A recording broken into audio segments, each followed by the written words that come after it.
Hi, Robert. All right, I'm doing your past life wisdom and healing service now. So, you shared some insight here about your goals with connecting with your spirit guides and really going further with your spiritual development, hearing the spirit realm, seeing, and all that sort of thing. You don't know any of your past lives, but you want to learn more about this, any soul traumas, your soul type. You're wanting to understand yourself further and deeper. So I'm going to relax and then we'll get started, okay?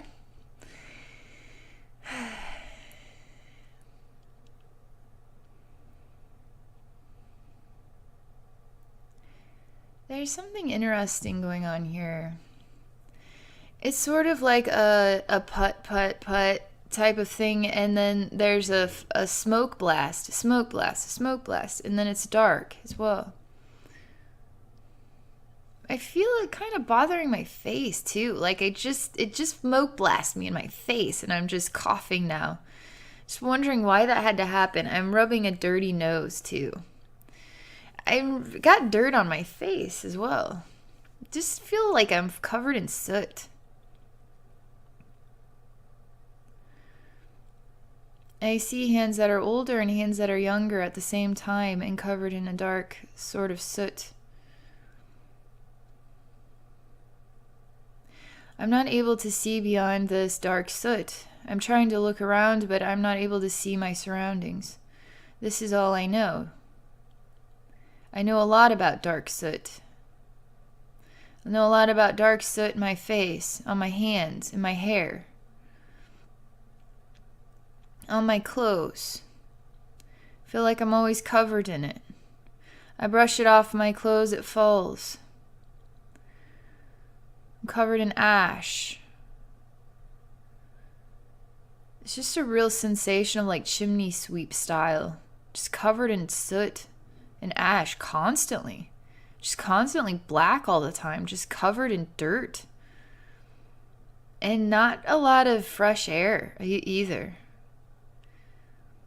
And literally this is all you see. There's nothing more to this life, to what you're allowed to know, see, feel, experience. It's this. Showing me a dark crawl space. It's dark in here. The work is dirty and it's dark, and I feel like I too carry the work upon my skin. Even when I leave the work, I am still carrying the work upon my skin, upon my presence, upon my face, upon my clothes.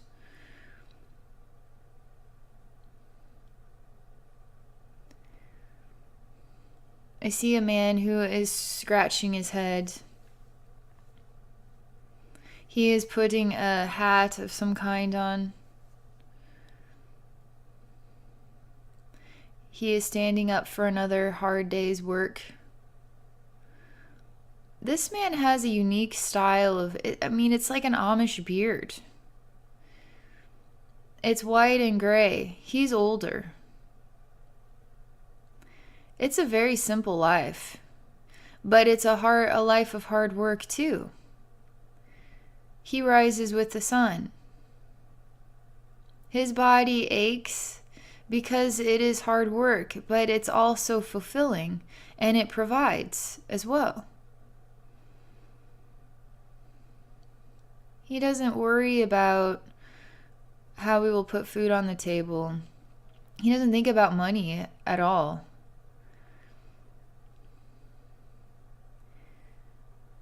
They say that he does work with his hands. They're not saying whether it's farm work or he builds anything with wood or what he does, but it is work with the hands, work with the back, work with the legs. But they really showcase hands and back. And he kind of has a backache a lot. And it's in the lower back. But sometimes it feels like it's kind of all around even. But it's just, he just constantly, even when he's kind of standing up, it's really slow. And, he hold on to this table and he stands up, and It's been a lot of hard work, and it really shows in the back.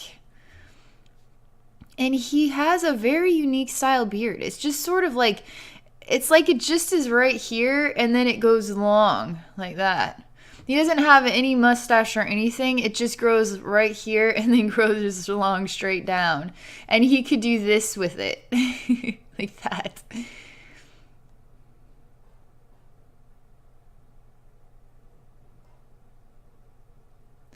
This is an interesting shift.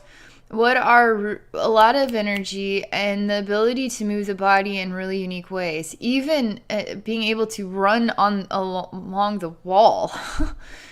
Like the body is sort of lifted up running and then goes back down. It's like he's an extreme walker. It's really invigorating. It's really exciting. It's got bounce to it and balance to it.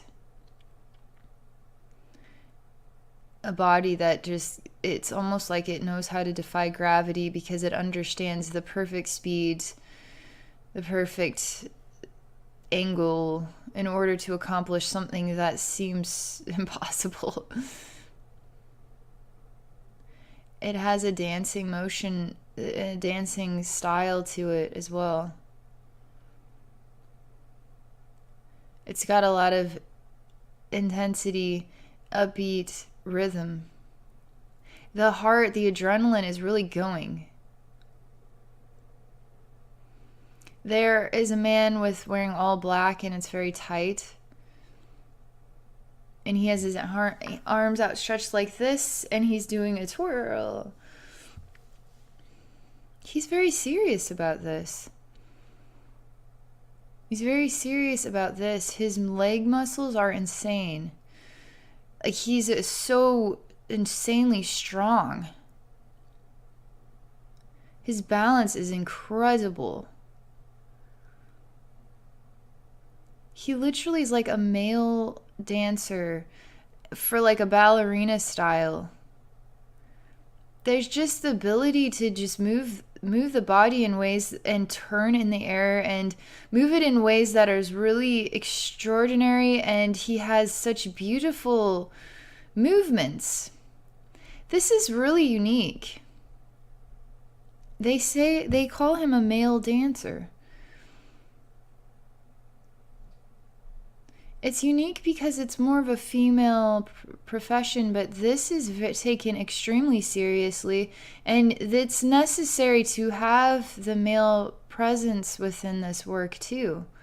It's important for the messages that they share through the movements of their body, through sounds. It's art. It's artwork. The body itself even becomes a form of artwork because of the impressive and rigorous nature of accomplishing their movements. The body too becomes literally a chiseled piece of artwork. And they take their role very seriously. They show me other forms of dancing, male dancing. Extraordinary, like Russian dance style. How do they even do that? And it's really hardcore, as in what it requires of the body to accomplish movements of this kind, the dedication and focus to training the body to accomplish it, and the strength, endurance. And it is a gift to mankind. They're saying this work, this dedication, this whole life focus is a gift to mankind, so that we can experience artwork in motions through the movement of the human body. They're showing me what is lifetimes where you were doing hard work that was backbreaking, but creating a life of peace.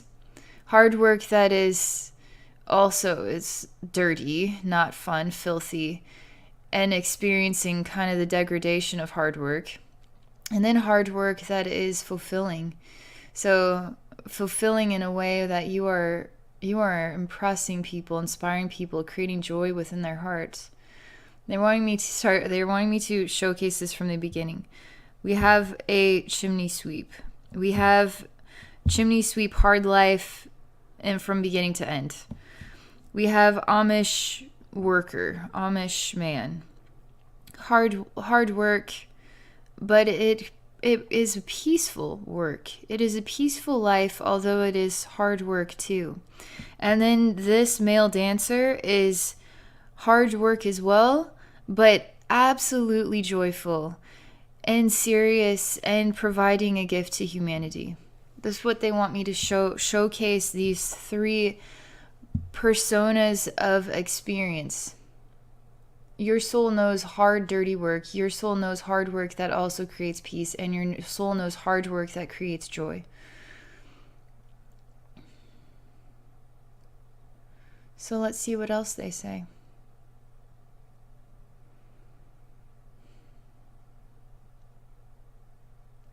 This is a scene where we are blending these three faces of men into one man. And coming up behind is like a spear or something that goes from behind the body through the body. It's really long. It's more like a joust stick. It's like a really long thing with a sharp, it's bigger. It's not like a Native American spear or Indian spear. It's bigger than that.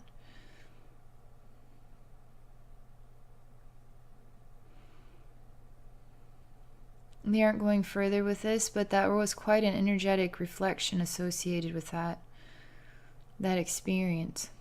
It stuck with you.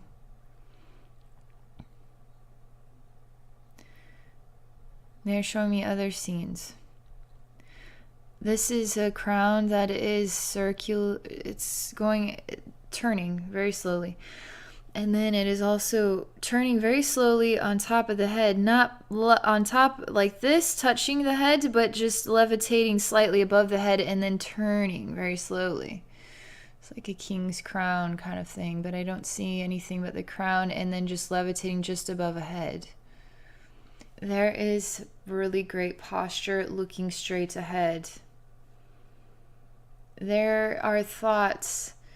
And these thoughts create this with the crown spinning slightly because it is his role. His role to make decisions as a king and decisions that influence his feelings as a king. He is the king. Who else is going to be king? So now when he thinks, it shows that his crown kind of lifts and levitates above the head and then spins very slowly. It's like a reflection of his deep thoughts. But they aren't as deep as they could be. It doesn't feel like there is anything really concerning going on. It's more like thinking about his role and his identity. It's not like they're going to be faced with some terrible war, but it's more like he's thinking about who he is his persona. His identity. And that is the weight of the crown. It's not like the crown is light and airy and he's like, hey, I'm the king. Yeah, look at me. It's more like he takes this seriously and he thinks about why it was his calling to be king. He thinks about his identity and his role. And it separates him from this feeling of this. But at the same time, it feels really heavy on his head at times. As though he would like it to be lifted off.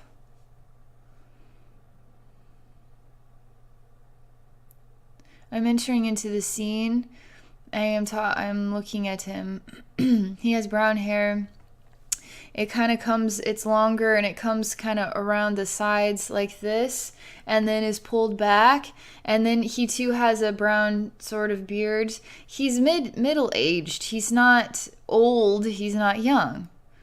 He'd be like in his 40s. He wears, I don't know how to describe this sort of dress, but it has white sort of tights. I don't know how to define this day and age.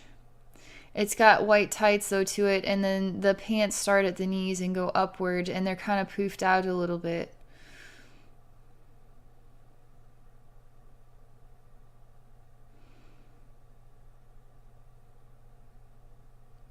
I'm just here with him. I'm really focusing on understanding his persona, and more so, it means more to me than what he looks like or how he is dressed. I want to talk to him about this crown and why it is levitating. When I try to touch the crown, it really creates an uncomfortable feeling in me. I'm not allowed to remove it from this place. A part of me feels like I'm crying. On the ground here on my knees, crying before him.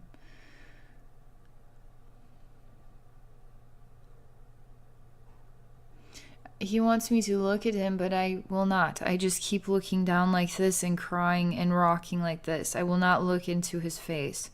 And he asked me to please look into his face. He doesn't like that people, when they come and approach him, will not look into his face. He says, I am a man who understands, just like you. Please look into my face. I refuse. I continue to bow my head like this before him and sort of rock. I am crying about some devastation that I am experiencing.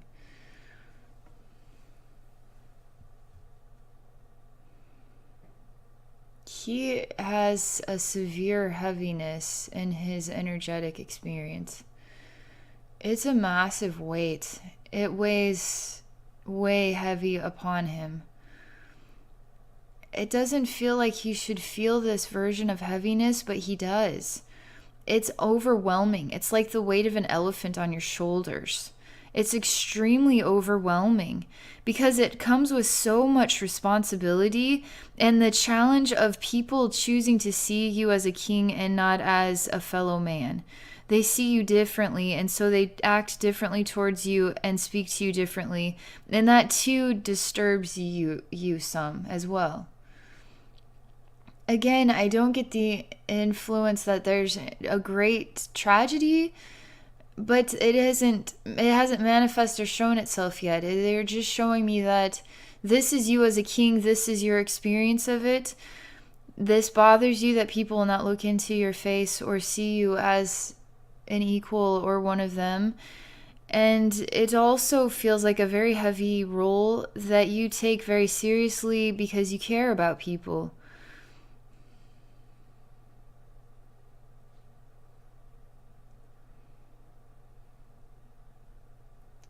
I am meant to take the weight off. They show me that you have quite a massive, like a robe, and it comes here and then it goes down. You're wearing quite ornate clothing, and there's silks and fur on it as well, and different sort of, I don't know what the material is, but some of it has kind of a reflective appearance to it. So I don't know how they would have made it, but it some of it is like cloth, but some of it has kind of a shine, like it could reflect light off of it, like silk or something. And then this heavy robe piece has some fur outlining it as well. And so I am to do energy work here to help reduce the heaviness. Your soul needed this, and you need this now in your life. They asked me, why do you think he needs this now in his life?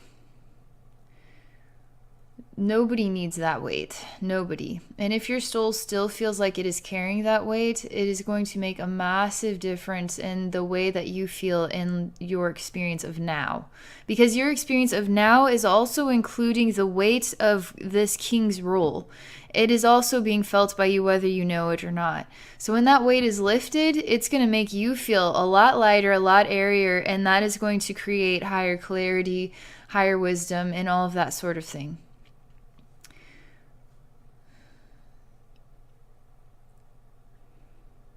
I'm just choosing patience. I'm trying to do energy work, but it is not to be. I'm seeing what is a woman or female in that position that I was in, crying before his feet. He's in a throne and he is looking down at her. There is an interaction here, and I am now an observer watching.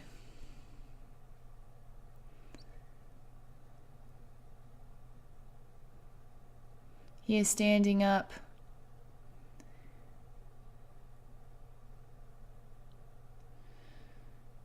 It's exhausting to experience. He is walking out of the room now. But I don't see him. Some part of him wants to walk out of the room. I see him both doing this. He is standing up and walking out of the room before this conversation has been completed. He is also sitting there still listening to this conversation. And there's some part of him that just really does not enjoy this. I'm telling you, he's not like a jerk or anything. It's just the way he feels about his role.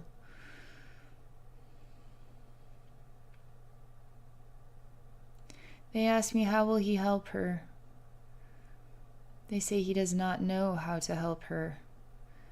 Do you know now why he feels this heaviness? I say, I know how he can help her. They say, well, how will he do it?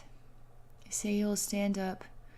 He will go down this step. He'll sit on this step and ask her to sit on this step with him. He will hold her hand, and now he will put his arm around her and let her cry.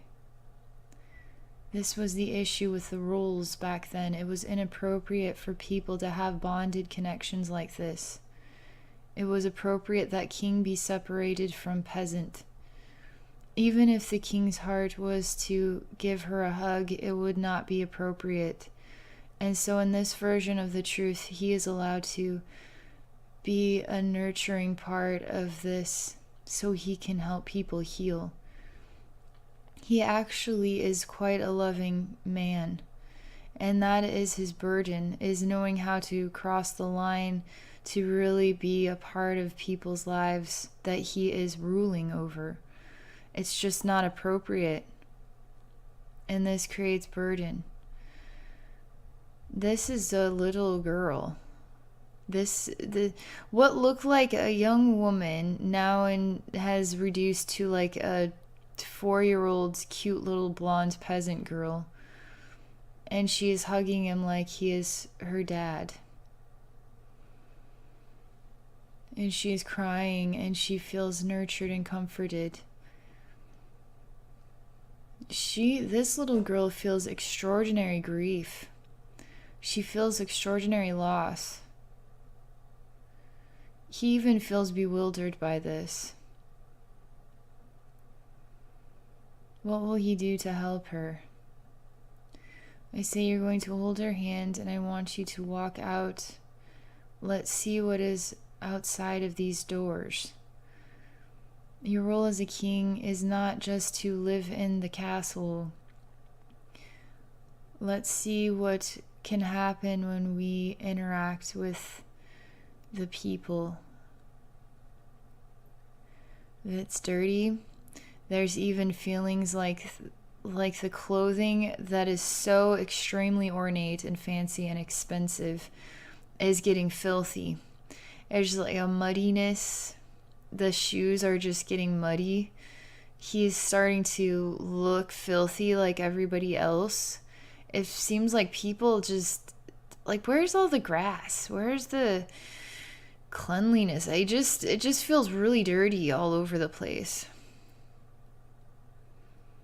They're saying this, they're giving me the impression that this is right around like Black Plague times.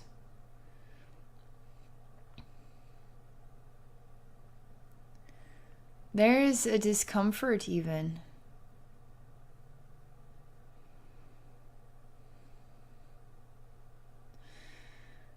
Wanting to separate and be disconnected from people, although also feeling quite a heart full of love for people too. This is a real conundrum. I'm supposed to continue with what I see. So I see the faces of other human beings. They're a bit shocked that he is coming out and then out here with them. They don't really know what to make of this. They feel that they should bow but nobody is bowing to him. They're just sort of looking at him in shock.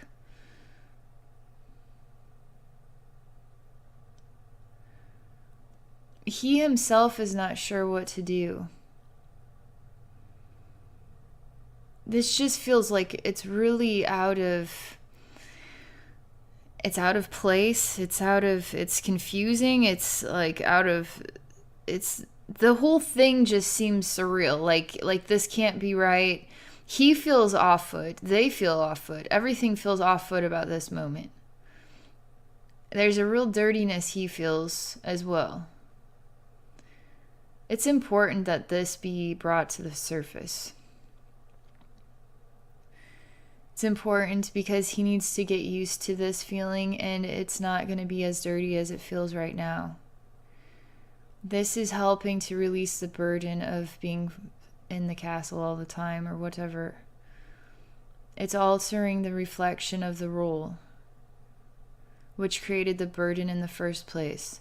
So I'm actually entering back into this moment in the soul experience and helping the soul to find a release of this burden. And that then does, I'll enter this now moment with you. It's really overwhelming for me to do this. I'm shocked by how overwhelming it is. Because there's so many energies of, I want to do this, but I can't do it. And yet I am doing it. And so it's hard. It's like really trying to take steps in the forward. And there's so much, it's like push back, but I'm going to push forward. It's really hard. It's really hard to make forward progress here. I am speeding up the sensation of time. I am inspiring moment, another moment where you go outside. Over and over again. So that way we can diminish the feeling of being bothered by dirtiness. The robe is being removed. We're altering his shoes, and so that way he doesn't feel all the dirtiness. They're showing me a day when the mud is much dried up and doesn't collect on the shoes. They're showing me the people. It's more like it's like it was spring where the the winter was sort of melted and just creating so much mud, and the spring was just raining a lot. And so now it feels more like a summer experience, and things are dried up and the sun is shining and people are a little bit more just a happier mood. He is more accustomed to interacting with the people now. He even shows me that they play songs and dance, and he really enjoys seeing people being happy and sharing this creative entertainment. He feels more natural in blending in with the community. I don't feel that burden so much because there's so much more interaction with experiencing others.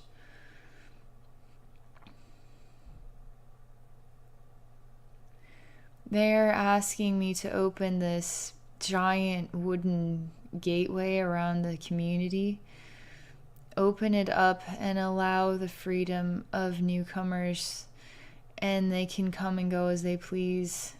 Allow people to come and go as they please. Do not be so shut in or closed up.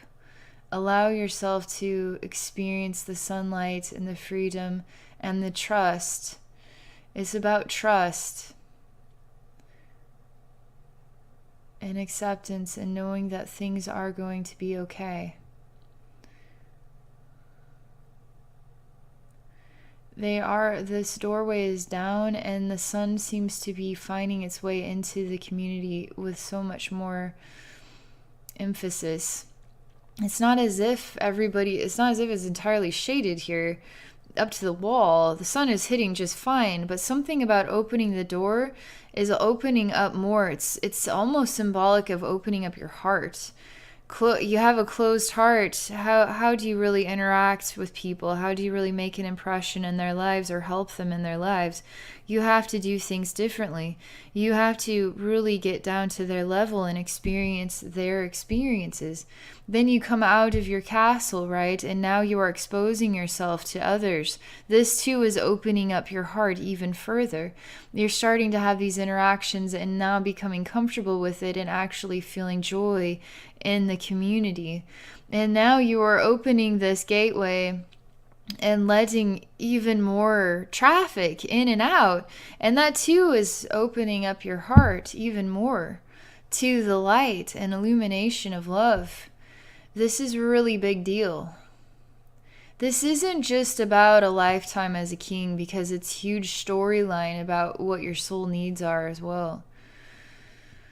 Your soul is desiring for you as a human being to really open up your heart and allow love to go into your heart, and then you to share more love from your heart and really make very deep and meaningful connections by doing things differently. Even it kind of feels awkward at first.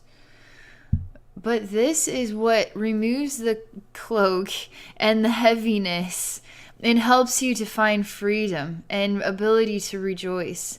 Because the reality is, this life is not about the hard work that just stinks from beginning to end, or the super hard work that breaks the back, but it creates peacefulness. This is a different version of hard work in this life. And the hard work is allowing your heart to open and allowing your heart to feel love and then share love. So that is the hard work this time around. And that is hard work. That too is hard work. It's a different version of hard work. It's not physical labor. It's energetic labor. And it's helping your body to heal in more ways than you know. And it's bringing you closer together with others, helping you touch other people's lives, and then you be touched by other people's lives. They're saying that's a big part of this message for you. Do not be afraid to open up completely to love on an extreme level. I'm exploring this. They're having me stop talking right there.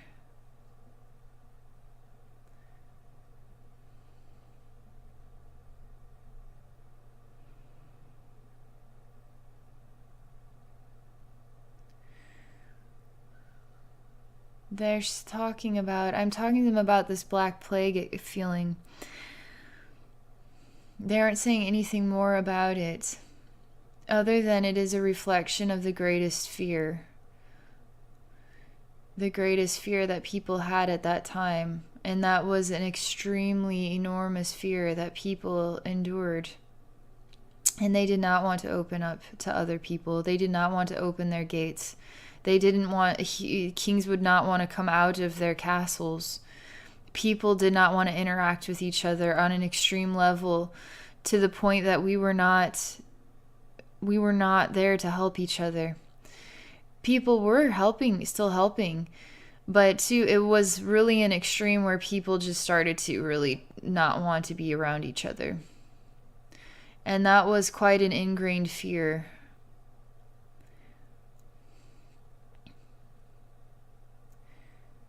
But they're saying that fear is part of the past. And it is safe now to open up. Open up in an extreme way and keep opening up from the layers and layers and layers. King sitting on a throne, going one step down to sit down with a peasant girl. That's one step closer to experiencing more love. King goes with this peasant girl, opens the door to his castle, and goes outside. That is one step closer. King removes cloak. King continues to go outside. King even starts to enjoy the people's entertainment and finds himself smiling and enjoy. He's taking a step closer of opening up further. And now opening up the gates of his entire kingdom is huge. Him even being able to go outside of his kingdom is huge. It's a huge relief. A relief that is so welcoming What's worse than an army of soldiers? The Black Plague. Don't open your doors. It's the Black Plague. But it's serious. It gives you a whole new perspective on terror. So that is all I can share for you right now. Be curious to see what this means to you. That energy work is really focused on opening your heart up to healing energy, loving energy, divine light, and trust in love. And then helping to release what is heavy burden and energetic. It's just an energetic, dense energy, making you feel bogged down. This is really going to help open you up. And then for you to get a feel for the type of experiences your soul has had. It's really cool. So I'm just going to share this for now. And for those of you watching, if you're interested in past life wisdom and healing, please visit my website today at abbynormalswisdomquest.com. Thank you for watching.